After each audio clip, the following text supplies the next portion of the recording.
ఈ ప్రసంగం అయ్యే లోపల 8,500 నుంచి 9,000 మంది చచ్చిపోతారు ఈ ప్రపంచంలో.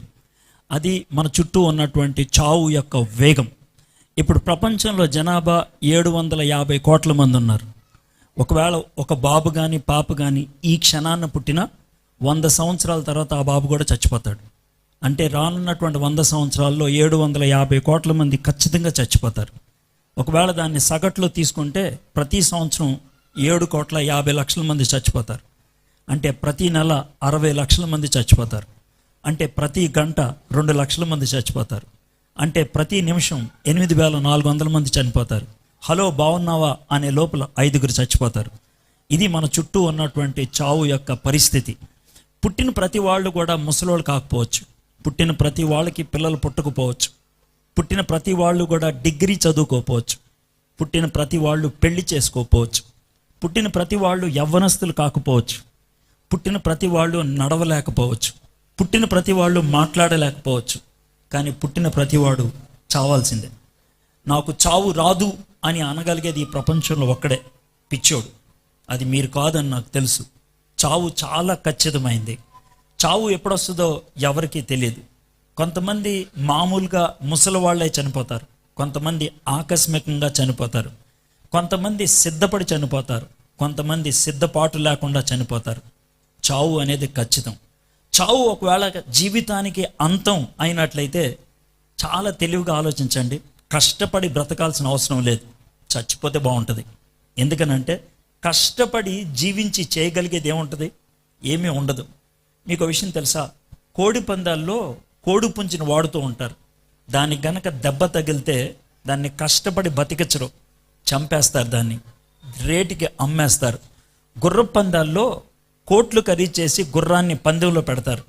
ఒకవేళ గనక పొరపాటున గుర్రం కింద పడిపోతే దాన్ని గన్ను పెట్టి పేల్చి చంపేస్తారు. ఎందుకంటే దాన్ని బ్రతికి ఉంచితే కనుక ఖర్చు అవుతుంది తప్పించి లాభమే ఉండదు.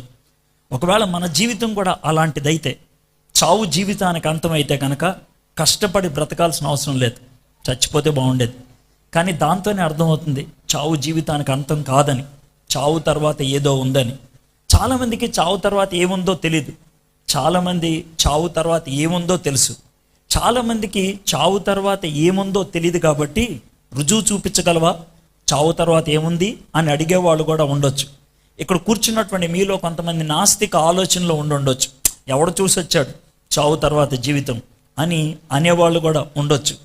కానీ చావు తర్వాత జీవితం ఉన్నది అని అనడానికి మొట్టమొదటిసారిగా ఒక శాస్త్రీయమైనటువంటి రుజువుని 1956 సంవత్సరంలో డాక్టర్ రేమండ్ మూడీ అనేటువంటి ఆయన అందించాడు ఈ లోకానికి. డాక్టర్ రేమండ్ మూడీ అమెరికాలో గుండె జబ్బు నిపుణులుగా ఆయన వ్యవహరిస్తూ ఉన్నాడు. ఒకరోజు ఆయన దగ్గరికి ఒక పేషెంట్ని తెచ్చాడు. ఒక ఆయన హార్ట్ అటాక్ వచ్చి ఆయన హాస్పిటల్కి తీసుకొచ్చారు. డాక్టర్ దగ్గరికి వచ్చేటప్పటికే అతను చచ్చిపోయాడు. అంటే డాక్టర్ పరిభాషలో చెప్పాలంటే గుండు కొట్టుకోవట్లేదు, ఊపిరి పీల్చుకోవట్లేదు, నాడి కొట్టుకోవట్లేదు, మనిషి చచ్చిపోయాడు. అయితే డాక్టర్ గారు కొన్ని ఇంజెక్షన్స్ ఇచ్చి ఆయనకి షాక్ ట్రీట్మెంట్ అంటారు, అది ఇస్తే ఒక్కసారిగా ఉడుక్కుపడి లేచాడు ఆయన. కానీ డాక్టర్కి తెలుసు అతని దగ్గరికి వచ్చేటప్పటికి చచ్చిపోయాడని. 6 నిమిషాల తర్వాత తాను మళ్ళీ ప్రాణం వచ్చింది. డాక్టర్ గారికి ఒక అనుమానం వచ్చి ఈ 6 నిమిషాలకి వీడికి ఏమైంది, వీడికి ఏమన్నా గుర్తుంటుందా అని అతన్ని కొన్ని ప్రశ్నలు అడిగాడు. స్పృహలోకి వచ్చిన తర్వాత వాడు ఇచ్చినటువంటి జవాబులు డాక్టర్కి నమ్మబుద్ధి అవ్వలేదు. తాను వెంటనే తన మిత్రులందరికీ కూడా ఆయన రిక్వెస్ట్ పెట్టడం మొదలుపెట్టాడు. మీ దగ్గరికి ఎవరైనా ఒక పేషెంట్ వచ్చి చచ్చిపోయి 4 నిమిషాల తర్వాత మళ్ళీ ప్రాణం వెనక్కి వస్తే నేను అడిగే ప్రశ్నలు తను అడగండి, అతనిచ్చే జవాబులు సేకరించి నాకు పంపించండి అని చెప్పాడు. 6 నెలల్లో ఆయనకి 153 మంది దగ్గర నుంచి జవాబులు వచ్చాయి. ఈ 153 మంది కూడా కనీసం 4 నిమిషాలు చనిపోయి మళ్ళీ ప్రాణం తెచ్చుకున్నటువంటి వాడు. అయితే వాళ్ళు ఇచ్చినటువంటి జవాబులన్నిటిని కూడా ఒక పుస్తకంలో ఆయన ముద్రించాడు. ఆ పుస్తకం పేరు లైఫ్ ఆఫ్టర్ డెత్. మీరు ఎవరైనా ఇంటర్నెట్ చూడటం, గూగుల్ చేయటం అలవాటు ఉన్నట్లయితే లైఫ్ ఆఫ్టర్ డెత్ అని కొట్టినా, రేమండ్ మూడీ అని కొట్టినా నేను చెప్పినటువంటి ఈ నివేదిక అంతా కూడా గూగుల్లో ఉంది. 153 మంది ఇచ్చినటువంటి జవాబులు దాంట్లో మీరు చదవగలుగుతారు. ఆ 153 మందిలో 13 మంది ఇచ్చినటువంటి జవాబుల్ని ఆధారం చేసుకొని దూరదర్శన్ వాళ్ళు హోనీ అన్హోనీ అని ఒక సీరియల్ను కూడా చూపించారు. ఈ విషయాలన్నీ మీకు ఎందుకు చెప్తున్నాను అని అంటే, నేను మాయ చేయట్లేదు, లేకపోతే మీ చెవులో పువ్వు పెట్టట్లేదు, వాస్తవాన్ని మేము ముందు పెడుతున్నాను.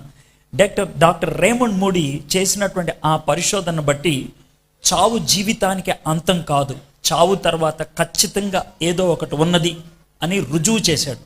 చావు తర్వాత కనుక జీవితం ఉన్నట్లయితే ఆ జీవితం గురించి ఎవరు చెప్పగలరు? ఆ జీవితం ఎలా ఉంటుందో ఎవరు చెప్పగలరు? ఈ 153 మంది ఇచ్చినటువంటి జవాబులు చూస్తూ ఉంటే కాస్త భయంగానే ఉంటుంది. వాళ్ళు ఇచ్చినటువంటి జవాబులను అన్నిటిని సేకరిస్తే ఈ విధంగా ఉంటుంది. మేము చచ్చిపోతున్నప్పుడు మమ్మల్ని ఎవరో బాగా కుదుపుతున్నట్లు అనిపించింది. ఆ విధంగా కుదుపుతున్నప్పుడు మాలోంచి మేము బయటకు వచ్చాం. మా శరీరాన్ని మేము చూసుకోగలుగుతున్నాం. మా మీద పడి కొంతమంది ఏడుస్తున్నారు, మాకు కొంతమంది ఇంజెక్షన్లు ఇస్తున్నారు, కొంతమంది షాక్ ట్రీట్మెంట్ ఇస్తున్నారు.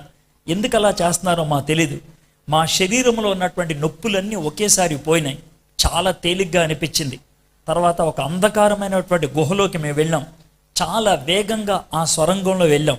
ఎంత దూరం ప్రయాణం చేసామో మాకు తెలీదు, ఎంత వేగం ప్రయాణం చేసామో మాకు తెలీదు. అవతలికి వెళ్ళిన తర్వాత మహా వెలుగున్నది.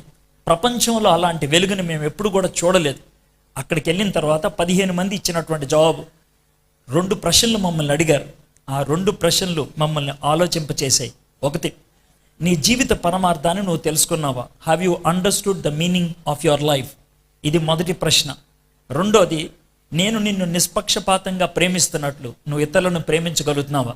Have you started loving unselfishly others as I have loved you? ఈ 2 ప్రశ్నలు మమ్మల్ని అడిగారు. ఆ తర్వాత మేము వెనక్కి వచ్చాం. దీంతో మనకు అర్థమవుతుంది మరణం తర్వాత ఏదో ఉంటుందని, మరణం తర్వాత మనం లెక్క అప్పచెప్పాల్సి వస్తుందని, మరణం తర్వాత మన జీవితాన్ని బేరీజ్ వేస్తారని, మరణం తర్వాత మరణానికి ముందున్నటువంటి జీవితంతో సంబంధం ఉంటుంది అని. కాబట్టి దాని గురించి ఆలోచించాల్సినటువంటి అవసరత ఉన్నది.